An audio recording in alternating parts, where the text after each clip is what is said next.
Welcome to The Nature of Story. I'm Michael Neelsen. Thanks for joining me for another awesome conversation, hopefully, about storytelling in our world. Today we're going to be talking to Dr. Paul Zak. He is a self-proclaimed neuroeconomist. I believe he actually helped coin that term. He's a professor at Claremont Graduate University in Southern California.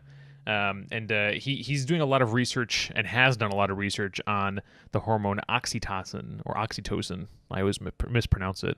Is that one of those words you can pronounce two different ways? Someone correct me. Oxytocin, and the effects of oxytocin on the human brain for trust and generosity. And he's been focusing on this largely in the business field, in the field of economics.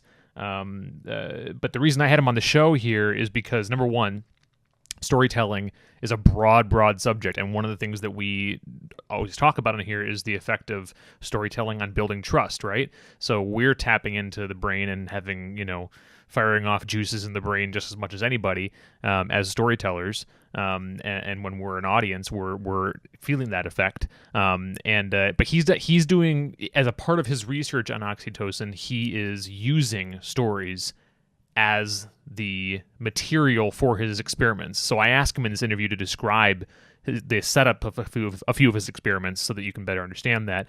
But you can find a video actually on the future of storytelling online. A video actually edited by a future guest on this show, Kirby Ferguson. So that's kind of funny that both these guys ended up on the same video. But the video shows the principal question here that made him someone I wanted to have on the show, which is the experiment is he hooks up his subjects to a variety of wires to kind of measure different things, heart rate and perspiration and all these things, and then takes a swab of saliva, I believe, or maybe it is a blood draw, but he takes an oxytocin level reading prior to you being told an emotional story, and then does so again after the conclusion of the story to see if the oxytocin level has changed and whatnot. So he's literally doing scientific experiments with stories, not unlike Kendall Haven, who we had on the show last week. So I think this is a really enlightening conversation. It's certainly controversial.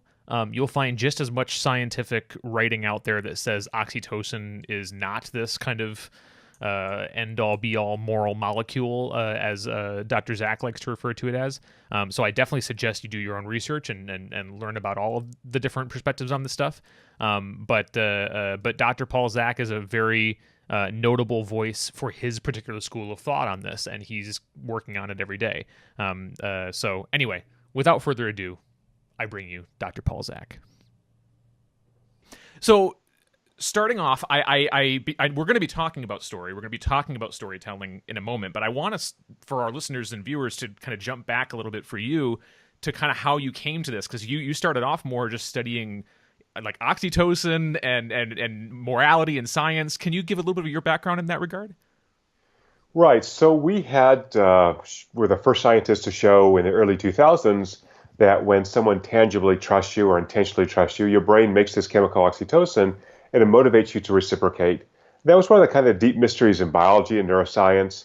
Right? Are we really altruistic? Why do we cooperate so much?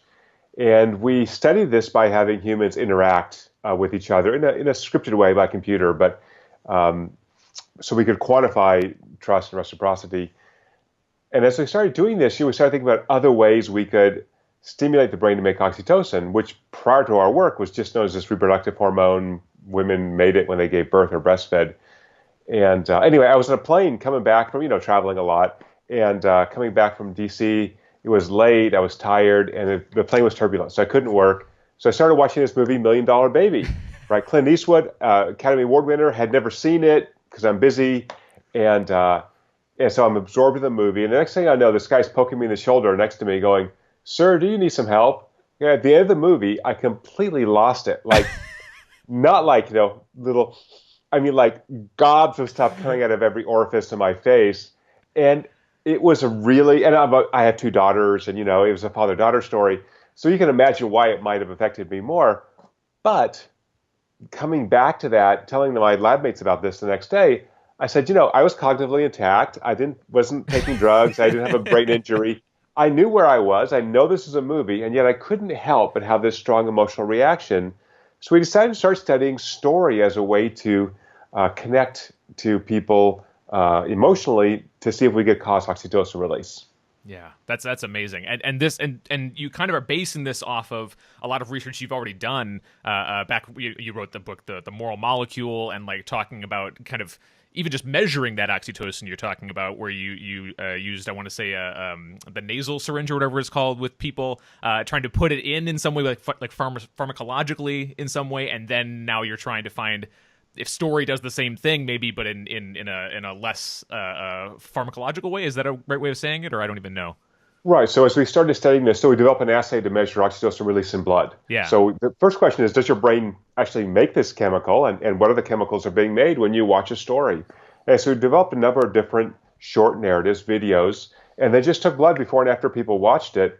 The problem in neuroscience is that your brain's doing 5 billion things at once. Sure. And so to try to reduce the likelihood of getting a false positive, we always have people do some action after they watch a story. So we started with public service announcements. So we used a story about a little kid with cancer, and you watch this story, we ask you some questions, you earn $40 if you answer the questions properly, and then we say, would you like to donate some money to a childhood cancer charity? And it turns out that so these stories would release oxytocin and some other chemicals change as well, including a chemical called cortisol, which is associated with arousal or attention. When you both paid attention to it and had this emotional reaction, oxytocin, then you had a very high likelihood of donating to charity. So you're right. After we discovered that, we started looking at more and more stories. We infused synthetic oxytocin to see if it immersed people more in the story, and it did, and they donated more money, and they cared more about the characters. So it seems like our social brain is set up to acquire information about human interactions through storytelling, and we don't care if it's in person, video, audio, text. We've tested all that stuff.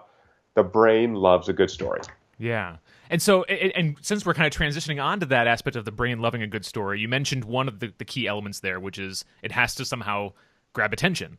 You kind of broke down. I know, and I think you had an article in I've been reading a bunch of your stuff, but one publication where you kind of broke down for at least business people a little bit some of the steps that a story has to do in order for any of this to actually work, for it to access empathy at all. And one of them was it has to grab attention, and attention follows tension in a story. And like, so some of that stuff that you've been able to find has been very fascinating as well. The components that a story has to have in order to even access this stuff.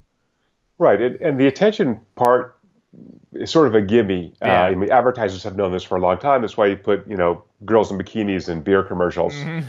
I think what we really showed is that attention is not sufficient to motivate action. Mm-hmm. Right. So if you're a heterosexual male and I see bikinis on TV, I'm going to watch girls in bikinis. Am I going to buy Coors beer?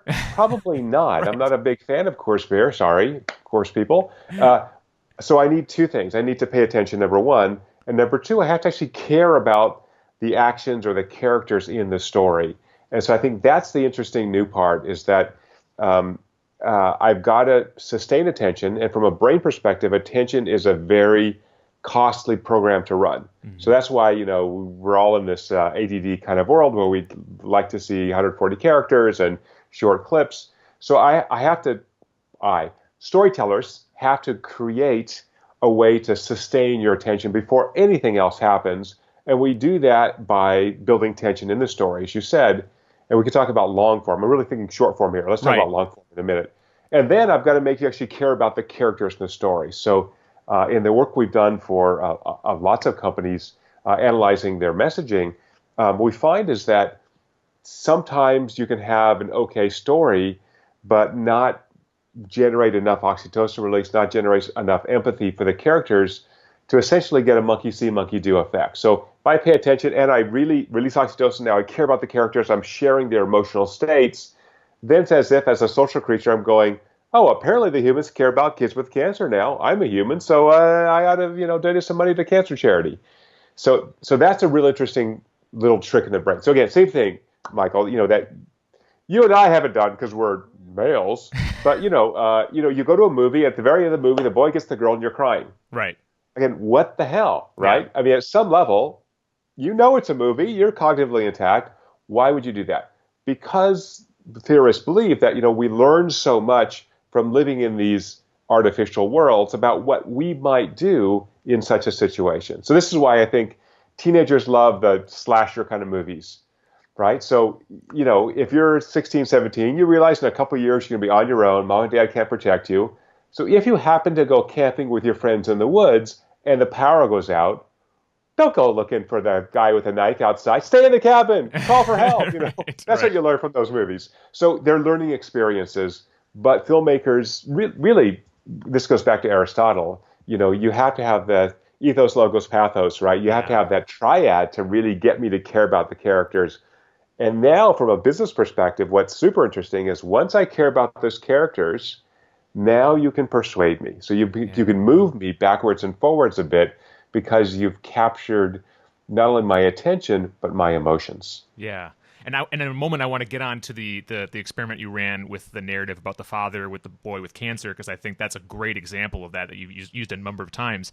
But before I do that, when you started transitioning to seeing, after that $1 Million Baby experience, transitioning to seeing, well, could we test this in some way, that the effective narrative, the effective stories, you mentioned Aristotle there. Did you have to redefine what you even meant by story to begin this, or did you start from some other place? How did you start there in terms of naming what you were even measuring? Yeah, I mean, the true answer is stupidly, right? So I went back and had to read Aristotle and story structure, and it wasn't my background. So yeah, so we started using this video that one of my colleagues, George Barraza, developed of this father who has a 2-year-old child who's dying of cancer. And it's a really effective oxytocin stimulus. In fact, we use it with psychopaths to see if they release oxytocin. With psychiatric patients, we've shared it with a lot of people. But then when we started thinking about story structure or reading about it, we saw that this structure has a narrative arc. It's essentially a hero's journey in 100 seconds. These are not actors. It's a genuine father who is clearly emotionally moved by knowing his son will die. And so it had all those aspects of a great story. And as we started expanding our research further, what we found was that narrative arc that builds tension and then relieves tension after the climax is an effective way to sustain attention, and if there's some kind of human conflict, generate this emotional response after which I can persuade you to do something. So yeah, so we bumbled around a lot, just trying to figure out what the brain was doing. And then when we were able to kind of slot these, for whatever reason, these kinds of PSAs work really well. What do they have in common? Oh, they actually have a story structure. Yeah, that's fascinating. And it sounds like a large part of the at least the funding for this now is coming from the federal government with the Department of Defense and things of that nature. Can you tell me about your experience with that at all? That's a fascinating fact that's coming from that direction. It's interesting to me. It is, yeah. So we were doing this work, and about 5 years ago, DARPA, which is the Department of Defense's research arm, started a program called Narrative Networks. And it was really a wonderfully noble idea, which was, could we train soldiers to use words rather than weapons to encourage people to cooperate with us? And it just seemed like that was perfectly fit for us. And many, many groups worked on this. And the way DARPA works is you have a lot of people in the beginning, and if you do good work or getting results, you keep getting funding and funding. So it's like Dante's Circles of Hell. So we got Dante's Circle of Hell and spent about $1 million in taxpayer money. But we really developed tools that allowed the U.S. government to essentially test and refine in a very robust way. So I'm using like special science terms. That's all right. So what DARPA wanted was something they could use, in the field, just not laboratory, clean laboratory conditions. So we actually developed technologies using wireless sensors, and eventually, post DARPA, an algorithm we call ZEST, which essentially quantifies the amount of attention, the amount of emotional resonance using these wireless sensors that we can pick up data from your brain 1,000 times a second. So now we can see second by second those two components in this overall ZEST. ZEST stands for Zak engagement statistics. So we derive mathematically, what these components would be, and that roughly runs on a 1 to 10 scale. So if I have an ad for a client, that has a zest of 3 and another one has a zest of 6, the zest of 6 is roughly twice as engaging or twice as immersive for someone watching, and is more likely then to persuade them to look at your product, donate to charity, whatever that thing is. Wow. There are like so many implications to this that are occurring to me, both from the entertainment industry to, as you're talking about with the Department of Defense and everything. But staying on that topic for a moment, so is it accurate to say they're then trying to equip soldiers and military officials to be able to use narrative in their communication to influence action or influence belief, or how is there another way you'd say that? Yeah, so the algorithms were designed to predict future actions. Okay. So in the work we did for DARPA, using that Cancer Kid story, we could predict with 82% accuracy. If I get a 3-minute baseline from your brain, show you 100 seconds of this video, with 82% accuracy, I can tell you if you'll donate to charity. Yeah. So a couple things, because now it starts to sound creepy. Number one, we developed software to sort of train soldiers on how to create these better messages. Those messages can only be used overseas. So by law, the U.S. military cannot be messaging internally to the U.S. But yeah, so try to get people to cooperate with us. So again, imagine this scenario. And again, I don't know if it's ever been used, because we create the research and the software, and then they own it and they take it. Right. But you're a soldier and you're looking for some bad people in Afghanistan. You can go into a village and put a gun to the village elder's head and say, "God damn it, tell me where these guys are." Or you can say, "Look, you have children. I have children. You want to keep your children safe. I want to come back and see my children. We understand perhaps there's some Taliban people near your village. If you could direct us to those guys, all right, we'll be in and out very soon. We'll be very careful. We want to keep you safe." Right? That's a whole different way of persuading people, right? And so I think, at least as a kind of a human being, I'd like you to start there, right? Yeah. I mean, there are bad people, and I've got tons of briefings that will just turn your stomach about things that happen, in some of these areas in the world that are horrific. But at least try to generate cooperation. Yeah. Well, and that, I mean, it's funny learning about this now. I'm like, in retrospect, thinking of stories that I've heard coming out of the Department of Defense and coming out of like things of that nature that I'm attributing to that, perhaps incorrectly. But I know I've heard the word narrative used a lot more when we're talking about we have the better narrative. We're in a war of narratives. We're like all these sorts of things. And then I've also there's been stories of soldiers coming back and and if they are police officers here stateside, using the kind of community building tactics they're learning overseas back here stateside and things of that nature. It sounds like, I mean, whether that's attributed to what they're doing or not, this being a piece of that effort is fascinating to learn. And it's interesting to hear that basically prior, and I don't know if you'd agree with this, but that prior to the Department of Defense having a financial interest in this subject, there really wasn't a whole lot of incentive for a whole lot of funding into storytelling. It sounds like it was done kind of peripherally with other parts of neuroscience and parts of psychology, but it wasn't ever really the focus. Is that your understanding as well?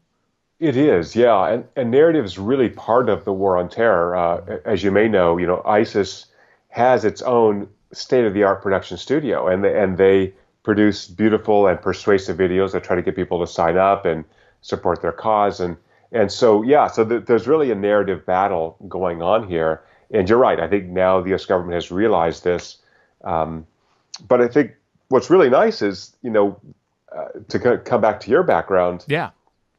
I can't create a narrative. It's not. That's what you do. That's what many, filmmakers do, storytellers. But what we've done is allow the creatives to have a way to measure the impact. Right now, we create a story, we test screen it, we maybe ask people. You don't know how good it is, honestly. Yeah. It's gut intuition. And if you do this long enough, you get really good at that. Yeah. On the other hand, I live in LA, right? So, 2/3 of Hollywood movies lose money, right? At least. So what's the deal about that, right? So you're Sony Studios, and you just sunk $100 million into some, dog movie. Right. So our intuition fails us. And that's why it's nice to have a way to quantify this in a way that captures what is very difficult for us to articulate, which is this unconscious emotional response we have Yeah. right? So again, if it's a slasher movie or suspense, I can kind of get that. Fear is easy to measure, but if I'm talking about, so we did some analysis of movie trailers, and we used that to predict movie ticket sales. Oh, And wow. movies like Fault in Our Stars, which we analyzed. So the trailer for that had a nice story arc. You probably know this, but they make lots and lots of trailers, and they test them, and then release a couple of them. So there's a Sure. whole industry around movie trailers. And so we tested some of those, and when you have a good story arc, when it's compelling, you're like, yeah, it's kind of a sad story because I understand the kids have cancer, but it also is this kind of life-affirming love story. And anyway, so we are getting this deep information about whether you actually care about these characters or not. And if you care about them, you're probably going to buy a ticket to go see them. Yeah. Well, and you hit on something really interesting there to me that I've been thinking a lot about, where you said that basically what you're developing is a way to measure and quantify the effectiveness of stories told by the creatives. And I've been thinking the same thing, where I'm thinking, if we get to a place, there's almost like two fields of thought. There's understanding story and there's doing story, and I part of me wants to say that they can be the same thing, but then part of me goes like, when I'm working on my current documentary, I can't be thinking about oxytocin levels. Like, it almost throws me off. It's a way to assess how successful I've been afterward or at different points along the process. And you seem to think a similar way, that they're almost separate practices, or how do you think about that? I think as these tools become easier to use, I mean, right now you need a bunch of PhDs to do it. I think by next year there will be tools that really capture these effects that the general public can use. So we're working on that, and some other people are as well. But it could be in the editing room or in the test screening, or I don't think these kind of tools are going to be available to pre-test scripts or Right. to assess book proposals. I think we're not there yet. But once you have enough bandwidth, you have enough information to engage the brain. Why not? Yeah, why not look at dailies and then just do a mini test and go, gosh, version 7 of this take looked great. Let's just do a quick gut check to make sure it's okay. So here's the problem, Michael, if I may say, Yeah. is that not only is it hard to articulate feeling states consistently, but if you're tired, if you're hungry, if you've been shooting and it's 2 a.m. on a movie set, let me tell you, your brain starts to change the way it evaluates information. Yeah. And that's appropriate because your brain wants you to survive or reproduce. And if you're super tired and hungry, you get cranky. So I think it's amazing to me. I'm really into story now, as you can tell. Yeah. Hearing interviews of actors and directors, and we did 47 takes of that scene. Like, holy crap! Yeah. First of all, how do you be present and fully emotionally engaged 47 times in a row? Number one. Number two, as a director, how do you differentiate? Again, you have to have so much training, so much intuition. You must have watched so many movies or written so many stories. I think it's incredibly difficult to know. On the other hand, when you know it, when it's right, you sort of know it, right? Sure. So we want to try to be in that space where we can provide tools to everybody to make stories better, because we love stories. Our brains love stories. Yeah. Well, and you're already doing in the lab what I would imagine the most immediate way you could apply this in the entertainment industry, or at least in the film industry, which is just hooking people up to measure the chemicals in the brain, doing blood draws before and after and all that stuff. You could do that with test screenings all the time already. And I don't know if you are if involved with any production companies or studios with that sort of stuff, but it would seem like a no-brainer to me that they would want that at some point. Yeah, we're not there yet. Okay. We've talked to a couple studios. The problem is the kinds of technology we use are medical grade sensors and equipment. They're very expensive, and so you can't have, say you want to have a theater full of people, you can't have 50 of these machines because it's just too expensive. Okay. But what we're working now is miniaturizing this and essentially put this in a wearable device.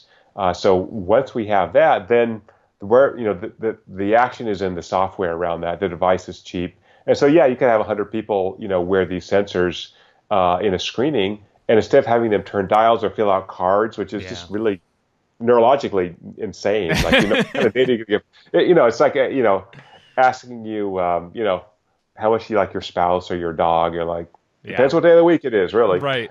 So it's just hard to get into that. How good was this movie? So we've done this when we do work for clients testing commercials, which you've done a lot Oh, of. sure. And if you ask people, do you like this ad? Do you think it's persuasive? Literally, there's zero correlation between what people say they like and what their brain is engaged by. So we tested you always want to make sure you're not drinking your own Kool-Aid. So we started doing this work commercially. We started testing Super Bowl commercials because USA Today for years and years has their readers rank them on a 1 to 10 scale. And so the first time we did this, just as a kind of a gut check, are we getting something reasonable? We found no correlation between what people said they like and what engaged their brains. Now, what they say they like and their actions are unrelated, but what engages their brains and their actions are related. So we thought, I think we're on the right basis. We better do some more of this. So we went back and got like the last couple of years Super Bowl top 10 from USA Today and just tested people on them. And sure enough, for every year, people don't know what they like. So you put in a puppy or a baby. What kind of person would you be, Michael, if you didn't like an ad with a puppy in it?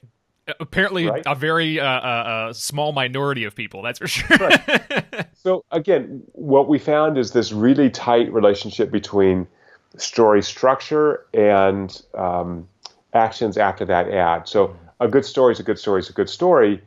It's got to relate to the product.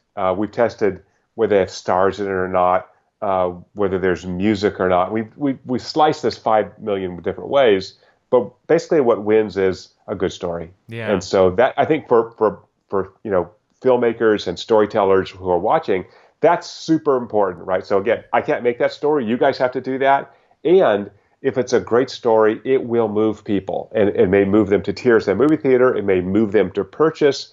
But when you capture someone's attention and emotional resonance, then can take them somewhere. Or documentary filmmakers. So we worked with a couple documentaries, and that's important, right? Documentaries are essentially a call to action, and if you want to have people take action, then story's the way to do it.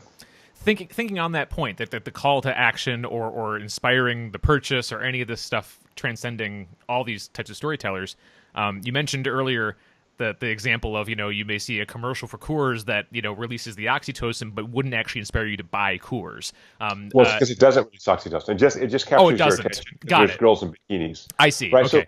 So just to be really clear, so we did some work recently for BBDO in which they gave us a bunch of commercials they made for different brands, and they said, we know how much sales bump, or our clients know how much sales bump these have. Okay, you smart nerds. See how well you can do. And we will predict with 95% certainty which the best ads for all these different products were. So it goes like 3 ads per product. So 3 for Guinness, 3 for Visa. So the brain technology, measuring brain activity, and the algorithms we developed around that really accurately predict, when you test 40 people, what the marketplace is going to do. So it scales up to the entire population. And again, it was such a clean test because they had the sales data and we didn't. We just said, here are the best ads from a storytelling perspective. Again, the ads, let's just talk about ads for a second. Yeah. So the ads have to flow into the product. So again, if I put girls in bikinis in a beer commercial and it doesn't relate, the story of those girls in the bikinis, whatever it is, doesn't relate to beer, it's again, I don't really care about it. I'm just paying attention to it. So we did some work for BBDO on Guinness beer ads. And Guinness has some really amazing ads particularly that ran out of the U.S. So it's a really clean test when you've never seen these ads before because they ran outside the U.S. And they had ads that have wonderful stories, and then at the end, a logo for Guinness, and Guinness beer is the best. Well, now you captured me as a story, but you're not moving me because there's no flow into the call to action. Versus, people can Google this later, a wonderful Guinness ad called Empty Chair, which is off the scale on our ZEST measure, which is a story structure. It's a hero's journey. It has true emotion. It has human conflict, and it's just a fabulous ad. So Guinness Empty Chair, you'll love it. Runs 90 seconds, and it just will grab you. And Guinness is worked into that story in a very natural way. And then you go, oh yeah, I want to be a hero. I mean, internally, it seems like people say, I want to be one of those heroic people. And apparently the heroic people drink Guinness beer. Okay, let me think about a Guinness. Yeah. Right, as opposed to, here's some funny stuff to look at, and then, ooh, or here's a puppy, buy our toilet paper. Right, so, it's hard to sell toilet paper, I'm sure. It's not much of a difference, right? I mean, Right. I guess softness or something, price. Right. But, why do you have puppies and babies in toilet paper commercials? Well, those are actually very effective oxytocin stimulants. But if the puppy doesn't somehow relate to the product, then it's just a story that falls flat because there's no way to go from story to action. Yeah. There's no relevance there. Yeah. Yeah, exactly right. I'm sorry, I cut you off. You Oh follow no, up. no, you're great. No, but I think that's great. That cleared it up for me a little bit because what's interesting is thinking of that transition away from just the feeling of the oxytocin, the empathy that it inspires, but it doesn't, or if it doesn't have that, it needs the oxytocin in order to actually inspire some sort of action. What I'm leading to is you mentioned kind of the predictive power a little bit of this sometimes, and being able to see how people's actions literally change based on the amount of oxytocin released in the brain after watching some of this stuff. You mentioned, and you kind of are alluding to this a little bit, the idea of mimicry, that people leave something and actually feel like they want to monkey see, monkey do, mimic what at least the tone of the piece was, or the emotions of the piece in some way. You were I think in one of your pieces you were talking about that this explains the feeling of like power you feel after watching James Bond escape something. Like, can you talk a little bit more about that, kind of what that significance is? Yeah, I mean, just for background, one of the really outstanding things about human beings compared to other animals is how gregariously social we are. So I just got back from Tokyo, Japan, and I stayed in an area called Shibuya, which is sort of the Times Square of Tokyo. And there's this famous crossing, 6th Street crossing called the Shibuya Scramble. And you are packed in with people. I mean, just boom, packed. And how do we do that? How do you live around these individuals who you don't know, but you have to evaluate very quickly? Well, we're super social, and we like that. I don't even speak the language, and I'm having fun in Tokyo. Okay, so the first thing is that we're super social, and I think stories tap into that social nature, so that we're very attuned to social information. So stories almost always involved human conflict. Mm-hmm. There are exceptions. It might be robot. Wall-E is robot conflict, but there's some kind of crisis in there, right? Essentially, they're anthropomorphized humans. Even if it's animals, we anthropomorphize them. So we look for that social content. And stories that tap into that social content often will make us care about those characters. And then, we actually really experience those emotions, right? When the bad guys are shooting at James Bond, I start sweating and my heart rate goes up. And again, when the boy gets the girl, I cry, right? I didn't get the girl, right? Right. Why does my brain respond that way, right? It's because we have this amazing ability to project ourselves into this abstract space of a new story. But that's how we've learned, right? If you look at, in primitive societies, so I've done field work like in Papua New Guinea and, crazy rainforest.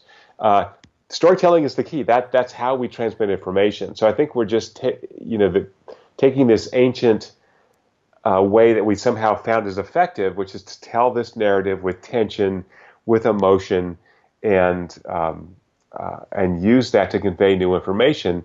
And that new information may involve you taking an action after you hear it. And that's why we pay great actors so much money, because they allow us to experience situations, environments, activities that we wouldn't normally get to do, right? And so they are our stand-ins. They embody for us. If they're great, if they really can experience this emotion on screen, we get to be them for just a little bit. I get to be James Bond, right, and fight the bad guys, for 2 hours, and I'll pay for that experience, which is, again, very weird in a way if you think about it, right?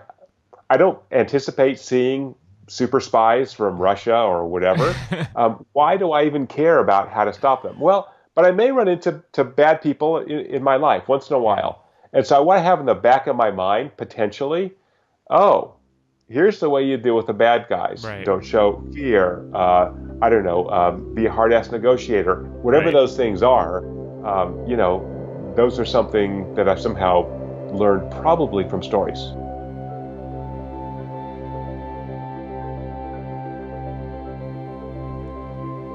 We'll be right back. This podcast is produced by Story First Media, a video content production company focused on storytelling. Cultivate your audience with story, then convert them to customers. Let us know about your upcoming video project at www.storyfirstmedia.com. If you're consuming this content, you're either listening to it as a podcast or you're viewing it as a video because it exists in both forms.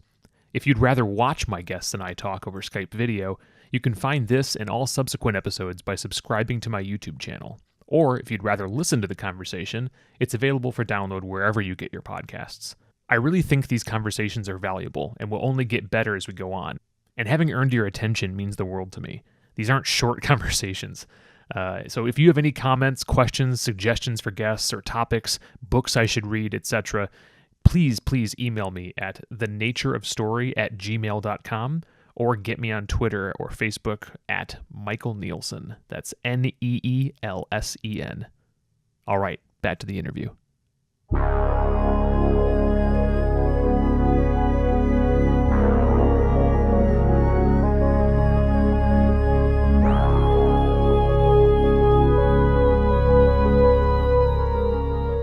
You seem to be alluding kind of to one of the theories of why we tell stories being that evolutionary reason that, they're like simulated experiences and that they in some way, kind of are the reason that we would evolve to have this. The reason why, good storytelling animals would exist longer is because they were able to prepare themselves for the inevitable experiences through the act of storytelling. And I find that to be a fascinating thing to think about.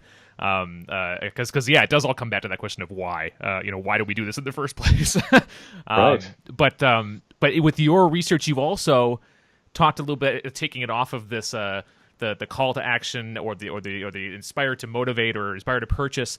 You've also talked about memory retention. You've talked about the idea that you can see that people will retain information displayed in a story much longer. Can you speak about that at all? Yeah, great question.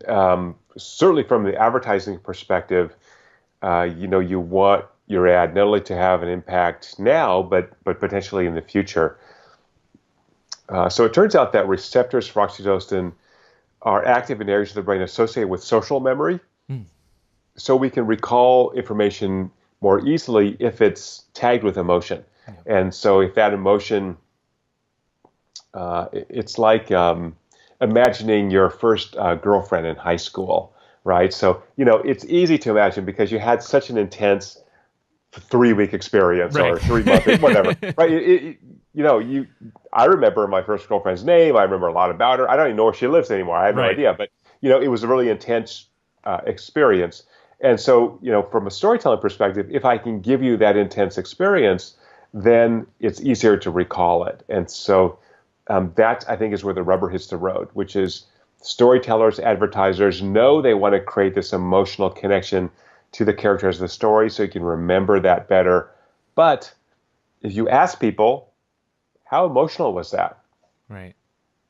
Because your brain's not designed to reveal that information, that inner workings. If you force me to, pick a number, it's a 3 out of 7. Yeah. My 3 might be your 9. I mean, who knows? So, it's just not clean data. And so once we got these probes where we could actually measure that emotional resonance, then we really had an amazing tool because we could quantify objectively how engaged you were in the story emotionally, which is what we really care about, right? And I think it's also what viewers want. From an entertainment perspective, I want to be emotionally engaged, right? I want to care about those characters. I don't want to sit there and go, right, I don't care. I watched. I just flew back from Tokyo. I watched Hacksaw Ridge. Oh, sure. The Mel Gibson movie, and I was like, kind of like, it's a 12-hour flight. I got time. I was a little bit ambivalent about it. I had certainly seen some reviews, and I was pleasantly surprised. The actor who played the lead, whose name I've forgotten now, Andrew Garfield. guy. Yeah, Garfield, right. great kind of rural Virginia accent, really stayed in character, made me care about, these soldiers fighting 60 years ago on some stupid hill in Okinawa and, getting mowed down. It was so well produced and the story was so, flowed so easily that it was an easy way to kill 2 hours on my long flight. And then again, kind of amazing, right? That these individuals, first of all, to me, much more than me, but some miracle movies get made anyway because it's the sound, the music, the actors, the locations. It's just I'm just in awe that people can do this so well. But it was actually a heck of a good story and very, very awe-inspiring, very kind of elevating. You felt really good about human beings after that. Like what an amazing person this guy was, who was a conscientious objector, won the Medal of Honor, and was an amazing heroic person.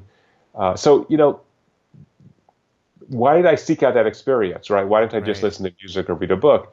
Well, it's multimodal, right? It's higher bandwidth.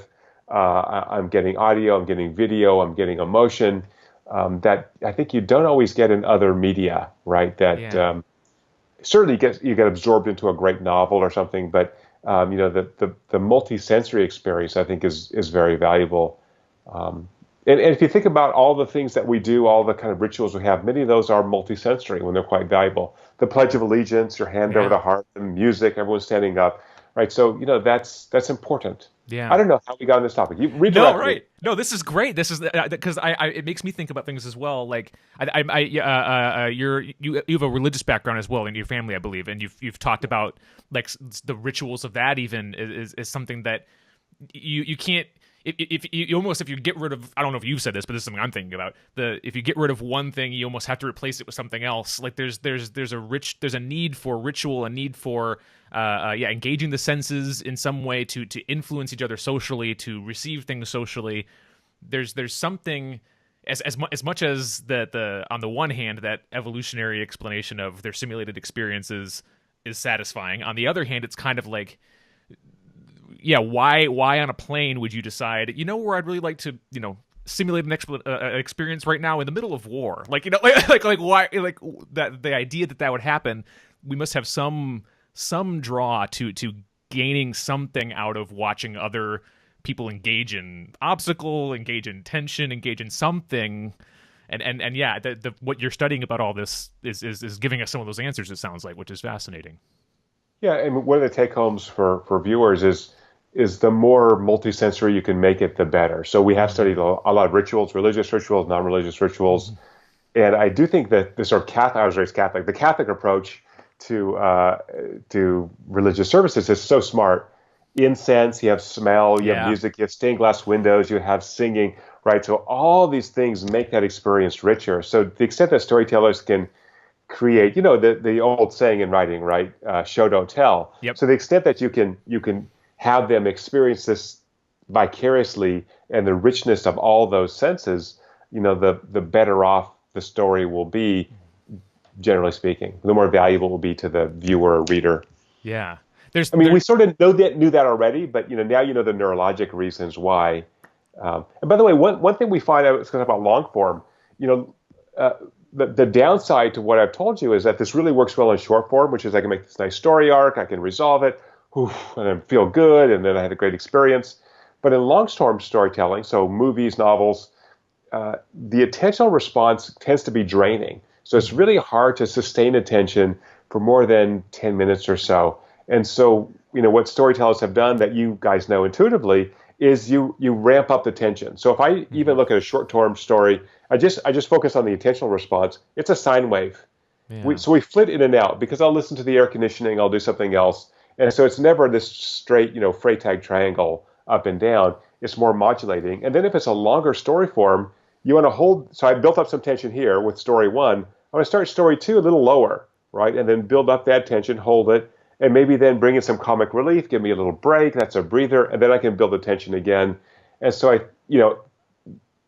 again, I'm not a storyteller, but I've read a lot about this. And we see this neurologically when we look at 2-hour movies, is that attention and the emotional response that follows it need to be modulated, right? It's very hard to just unless you're in a slasher movie or a really serious suspense movie where it just ramps continuously, and then it's kind of draining, right? So you want to modulate that, and I think great stories do that well. Which is, again, we're doing this intuitively because we sort of realize, oh yeah, people need a little break here. Yeah. But you're right. I mean, that's one of the things, my mind's going through a bunch of examples I've always known about with great filmmakers are the ones that, they give you those breaks. I'm not a huge fan of the Transformers movies because to me, they're at 11 the whole time. It like never drops. And it's like, you need to at some point give me those little interim, breaks to make it mean something again. But filmmakers like Sam Raimi, he's able to have a very loud, very intense scene followed by a very quiet, very emotional scene. Bring in another loud, intense scene, it's intuitive, but to be able to measure it in the lab like you're talking about is going to be, I would imagine, a huge boon to anybody who tells stories like this. I'd be fascinated to hear a little bit more, if you wouldn't mind, just kind of the design of some of these studies you've been doing. So you're hooking people up to be able to measure a bunch of things. Can you walk me through some of that a little bit when you're doing this? Sure, and as you say, we do this in the lab. We also do it in the field because all this technology is now mobile. Yeah. So basically, you come in and we get a little background information on you, and I'll tell you the demographics are quite interesting and personality traits. We want to know who really digs this information, right? In some sense, the client really wants to know that. Like on average, how good is it? But also, we call these people super responders, like who really goes nuts for this, and we have an algorithm that identifies that as well neurologically. So we get some background information on you, and then we have you sit quietly for 3 minutes. So you have sensors on your torso and fingers, and these machines are wireless. They're picking up data from your brain, as I said, 1,000 times a second. And then we have you watch just a series of videos or audio. Sometimes they're radio ads or something, or stories. Like we've analyzed the NPR program, not This American Life. What's the other one? Oh, where we tell personal Radio stories. Lab or any of those other ones? It's the other one. I think I know the one you're talking about. They have a little van and they go to cities and you tell your story. I'm blanking on it now too, but I know exactly what you're Me talking too. about. Yeah. Anyway, anyway. So whatever that stimulus is, we get a 3-minute baseline.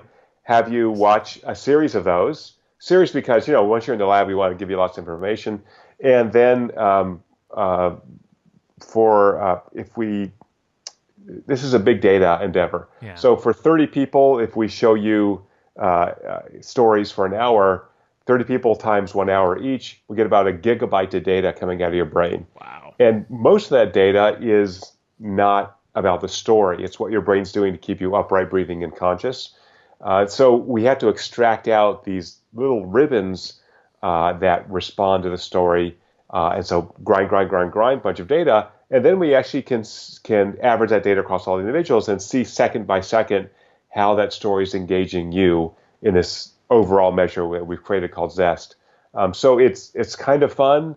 Again, we've done field studies. We can get a conference room in a hotel or go to a business and just have people experience stories whatever way possible. And then very rapidly after that, show the client, whoever's paying for it, how well that story engages people and for whom. So what we find demographically is that there are individuals, for every story, there are a subset of individuals who really love it, these super responders. We can identify those. In general, people who by personality type are more agreeable and are more empathic tend to respond more strongly neurologically to stories. Okay. So these are super warm, nice people. They're people. They're social. And so their brains are a little bit different, genetically, perhaps, developmentally, and they get a much bigger emotional response to these stories. And they're more likely, when it comes to ads, to actually take an action after that ad. But for any particular story, I think one of the most interesting things we found is it's hard to predict what kind of story is going to work. Mm-hmm. So let me give you a concrete example. We did some work for a big life insurance company. And life insurance sales have been going down for apparently 50 years. So people are not buying life insurance. And they primarily sell life insurance by saying, you're awesome. Just in case you ever have a family, you might want to, protect them in case you, whatever, fall off a cliff. So it's always very, very positive. And so this company asked us to assess how they might message like younger people, women. So they generally market these at men, even though women make more than half the financial decisions in the household. So like, oh my God, we should market to women. So anyway, their agency roughed out a bunch of ads.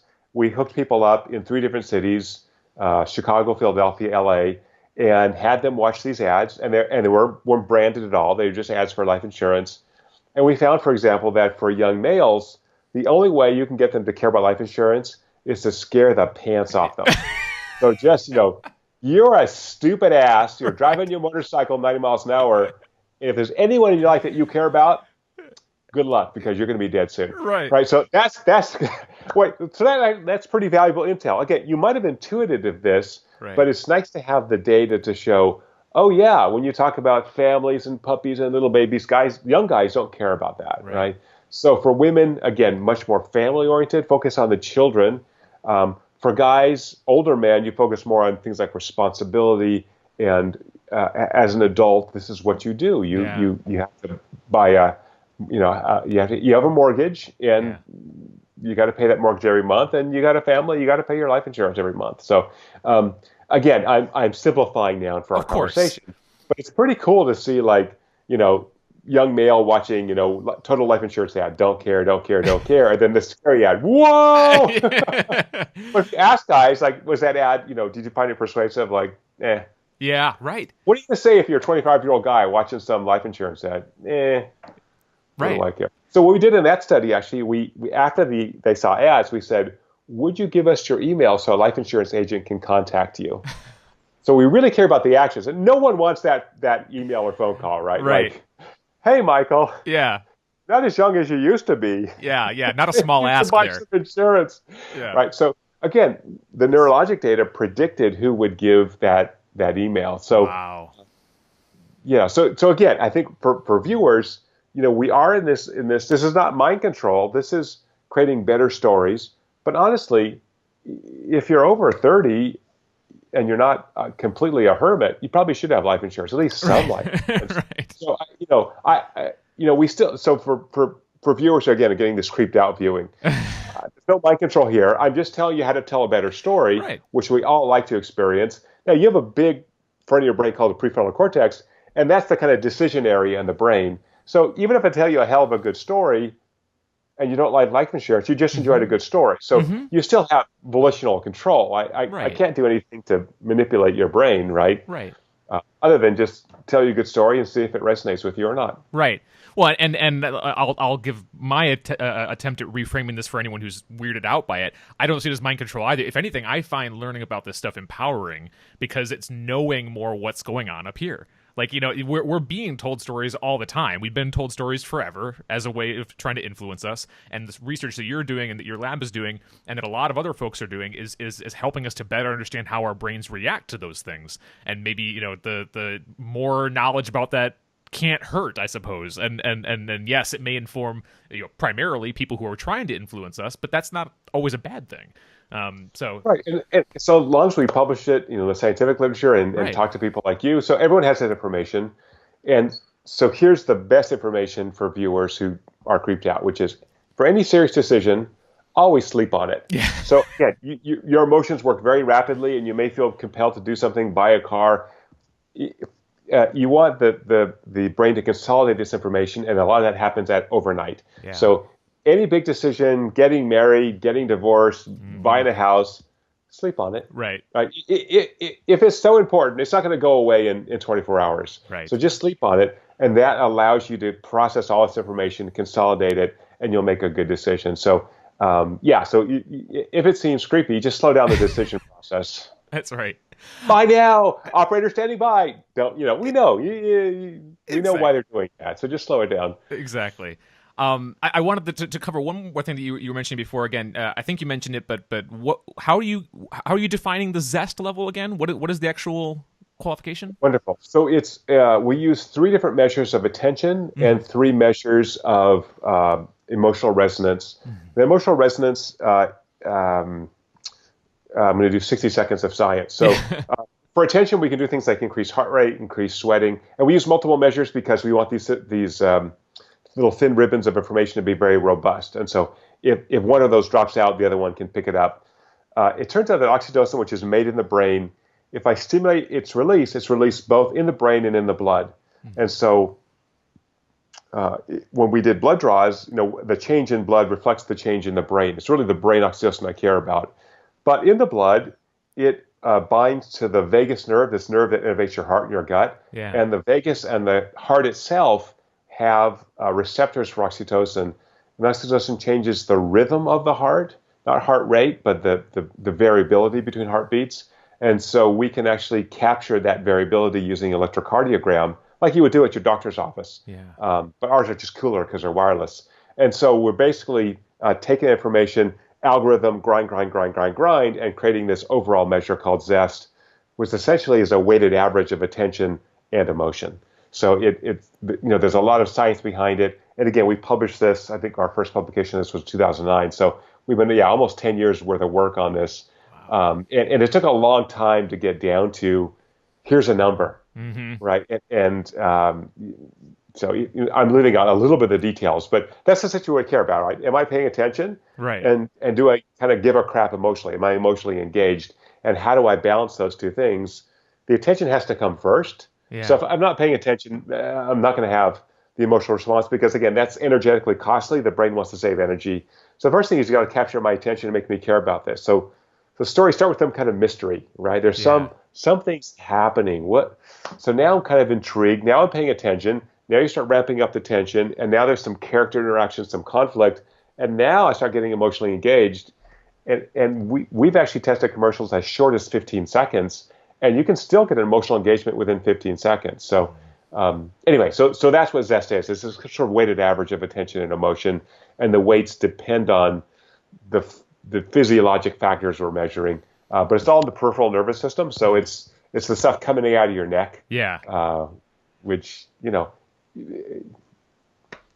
It's brilliant. I mean, and the kicker there being it has predictive powers, what you're saying, that you can measure the amount of ZEST and it predicts action. That's with really high accuracy. Even things like movie ticket sales, which are really hard to predict anyway. Yeah. The nice thing is that if you use the standard variables like star power and the budget of the movie, all those things, time of year, all those predict movie ticket sales. But we can add about 11% more predictability by using these neurologic factors, which are totally independent of these other economic factors. So we can improve, predictions of movie ticket sales so that distributors know how much they should spend on marketing. Which is, kind of useful, I think. Yeah. Well, and we've been mentioning, any listeners who are weirded out by any of this. I'm thinking of my filmmaker community who I'm sure some would be freaked out by the idea of their art being assessed with a science mind. But I look at this and I think of how many different ways. You mentioned a couple of them right there, assessing a movie based on the star power or whatever. There's so many irrational ways that we assess or predict how well a movie is going to be, or that inform decisions along the way. And it would be amazing to be able to remove those irrational decisions if we could measure them with this sort of thing. Yeah. Because we're kind of wasting resources. So we tested this movie ticket sales. We used whatever's on Wikipedia, the 10 biggest dog movies ever. 47 Ronin is one of those, I can remember. And then the 10 biggest things, Avatar. Sure. And, just got the movie trailers for those and had people watch them, collected all this neurologic data. And sure enough, and then we did some current stuff. We did this last year. So we picked movie trailers that were just coming out. Some of those movies we knew it's first week ticket sales that studios really care about. That's why they make most of their money. So we predicted first week movie sales. And then we predicted movies that had not been released, but there was a trailer. So we essentially trained the algorithm on the ones that had been released and then used that to predict ones that hadn't. And so anyway, they still predict, within, I don't know, I forgot the range. Within a couple $1 million, we can tell you what the movie ticket sales will be for the first week. So, that's super cool. That's incredible. I've got two more questions. I know we're almost at our time, but I wanted to get these if that's all right. One, you mentioned all the ways you published this research going back to 2009. You said, I think, with some of the ZEST stuff. How has the scientific community reacted to this? I know that there's always a skepticism built into the practice, but how has it been received by your fellow scientists? Pretty well, actually. I think this is the stuff where we beat on this so many different ways. It's hard not to really understand it. And as you said, story is a kind of a hot topic now. It's a hot topic in business, hot topic everywhere. So yeah, people are pretty excited about it. So we continue to refine both the technology, the algorithms, and the applications of that. So yeah, we're big into story. That's awesome. And the final thing I'm just kind of curious about, in general, what drives you with this? I mean, you've talked about, your interest being asking the question of why, well, like on a first person anecdotal basis, why am I affected when I watch this movie? Why am I affected when I hear this story? Is that the center of kind of what drives your interest in this, your newfound passion for story and like studying this? Why is this important to you? Yeah, I want to be you when I grow up. That's my goal. I think once you see how powerful story is, it's hard not to unsee that. You see it everywhere, and you do it. For me, it's new, but you see that everything, the news, everything is storytelling, and so it's very difficult not to do that. And I've written a couple popular books, and so I've just learned how to tell good stories. The downside for me as a scientist is I'm ruined for giving academic seminars now because I want to tell stories and then show you some data. And most scientists are like data. Here's a theory, data. So when people invite me to give talks, I would say, well, I'm unusual because I'm going to try to entertain you and also have you learn something because you'll retain the information better. And so I'm going to give you a different style talk. But I really enjoy giving public lectures. I do a lot of public lecturing now. And creating stories. So I was in Japan for a show that NHK TV, it was public television in Japan, is filming called The Marriage Crisis in Japan. There's a very high divorce rate. And we actually used our sensors to test couples' attachment to each other, had them do some exercises so they could get closer to each other. And so I get to create a story with the producers, obviously, but could create a story that illustrates a larger scientific point, but also is entertaining. That's super fun, very creative. You've got to be true to the science for sure. But yeah, to be able to at least be a part-time storyteller, what an amazing pleasure and privilege that is. Yeah. No, it's fascinating. And I have no science background whatsoever, but I am just endlessly fascinated by psychology and the way our brains work with this stuff. So I feed off of conversations with folks like you all the time as well. So this is great. So I thank you so much, obviously, for making the time. I really appreciate it, and I think our listeners and viewers are going to get a lot out of this. Thank you so much, Michael. Let's just say, we've taken a lot of tax money, so you help fund this research. So thank you to all the taxpayers. And so if anyone who's listening or viewing wants to visit the lab, just Google me. You can find my email. And we're happy to show you what we've done and how we've tried to so we've done a lot of work, for example, on health issues, and we do a lot of work that try to help society, given the knowledge that we have about storytelling. So it's entertaining, but also it's helpful. So I think that's a fair trade-off. Yeah. It's not helpful unless it's entertaining. Actually, that's the takeaway. Sure. Yeah, well, and I may very well take you up on that one next time I'm out in California. I want to see the place. You got it. Yeah, just outside LA. So. Can I give an email? Absolutely. Sure. Yeah. So it's Paul at zestxlabs.com. ZestX Labs is our consulting group, and you can poke around there. Lots of downloads and case studies and free info. So viewers, listeners, reach out, and I'm expecting to see you, Michael, in the next couple of months in the lab in LA. Okay? Absolutely. That'd be fantastic. You've been listening to The Nature of Story. I'm Michael Neelsen. You can find Dr. Zak's book, The Moral Molecule, on Amazon.com or pauljzak.com. This podcast was produced by Story First Media, a video content production company focused on storytelling. Our editor is Ryan Smith. Original music composed by Alexander Valdez. Until next time, I'm Michael Neelsen.